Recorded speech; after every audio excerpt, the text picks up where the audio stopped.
वहाँ एमएनसी में सोनिया अख्तर और सौरभ कांत तिवारी दोनों एमएनसी में काम करते थे, अच्छी सैलरी थी, वो डीजीएम थे, ये सेल्स रिप्रेजेंटेटिव थी। प्यार हुआ, इकरार हुआ, इजहार हुआ।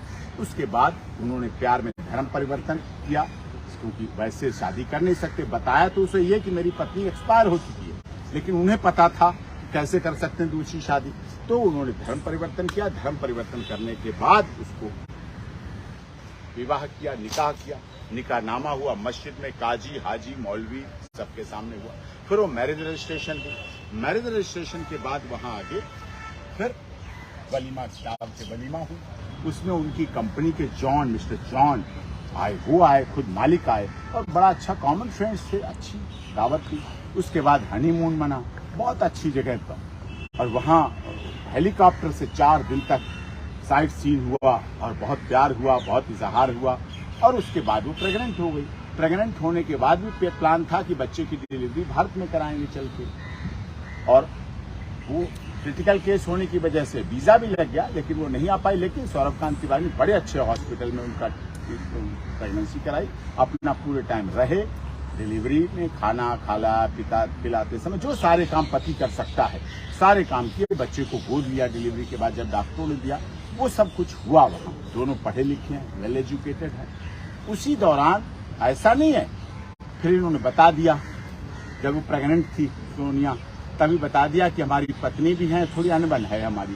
उसने कहा कोई बात नहीं, बच्चे हैं दो। फिर नाराज भी हुई, आत्महत्या करने का भी प्रयास किया सोनिया, लेकिन उन्होंने बचा लिया, एक अच्छे पति की तरह बचा लिया कि तेरी मौत की वजह से दो तेरी भी होगी और बच्चे की भी मौत होगी। ये मान गई, पत्नी है, क्या करे, पति के लिए तो सब कुछ समर्पण, तेरा तुझको अर्पण, क्या लागे उसका, सब कुछ उसका, तो दे दिया। फिर बच्चे का, और यहाँ वाली पत्नी को भी स्वीकार कर लिया सब। यहाँ वाली पत्नी 4 बार, बड़ी जिम्मेदारी के साथ कह रहा हूँ, 4 बार ढाका जा चुकी है। और जो बच्चों के नाम रखे गए, यहाँ वाले 2 बच्चों के नाम के आधार पर, इन्नू, हन्नू, और इसका नाम रखा गया तीसरे बच्चे का अन्नू, निक नेम जिसे एक से बोले जाए। तो ये सब भी प्यार था। उसके बाद थोड़ी बीच में हो जाती, नहीं प्यार है तो लड़ाई भी है। अब हमारे देश में तो सौत तो मिट्टी की बना दो, वो भी आपस में लड़ने लगती है, उसमें भी जान आ जाती है, तो कहते ना, तो इस तरह चलो फिर भी। लेकिन वो यहाँ आ गए।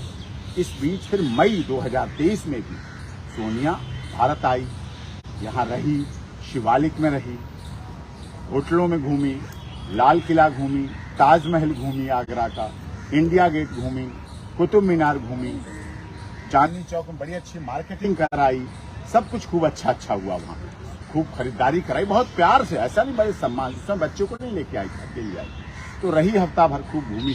तो उसके बाद भी थोड़ी लड़ाई हो गई, क्योंकि जब यहाँ वाली पत्नी को पता चल जाता है कि क्या हो रहा है, तो थोड़ा टाइट करती, चाबी चढ़ाती।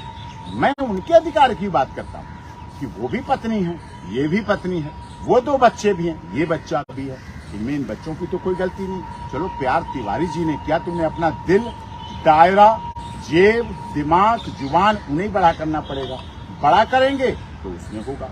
अब इसी दौरान G20 का यहाँ सम्मेलन हुआ, समिट हुआ। इसी दौरान क्योंकि भारत और बांग्लादेश के बड़े अच्छे संबंध रहे हैं, और इसीलिए वो हमारे देश में G20 में बांग्लादेश की प्रधानमंत्री आदरणीय शेख हसीना जी आगमन हुआ उनका। तो इसका भी मन था और जरूरी भी था कि हमने एप्लीकेशन, जो कंप्लेंट बांग्लादेश हाई कमीशन के द्वारा उन तक पहुंचाई।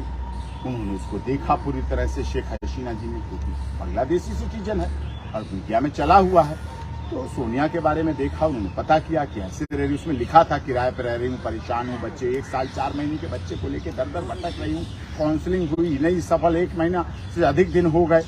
जब G20 अभी हुआ तो उन्होंने रिकमेंडेशन की prime minister of India Narendra Modi ji के लिए कि आप इस पर एक्शन लीजिए, इस बच्ची को अधिकार दिलाइए और सोनिया को उसके अधिकार दिलाइए, मेंटेन करिए, उसको प्रोटेक्शन करिए। अब वो प्रोसीडिंग चल रही है और आगे कार्रवाई चल रही है। अब देखिए, अब तिवारी जी को अपना दायरा बड़ा करना पड़ेगा, दिल बड़ा करना पड़ेगा, और मैं तो कहता हूँ उनके भी अधिकार रहें, इनके भी अधिकार रहें।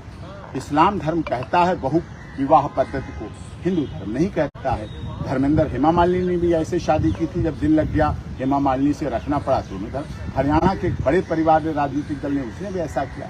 लोग ऐसे करते हैं तो इस्लाम के अनुसार उन्हें स्वीकार करके ले जाना चाहिए, घर रखना चाहिए, यही हम चाहते हैं। नहीं तो मुस्लिम marriage law registration of consumer rights और मेंटेनेंस का अधिकार कानून दिलाता है, देता है और मिलेंगे उसे खिलाफ।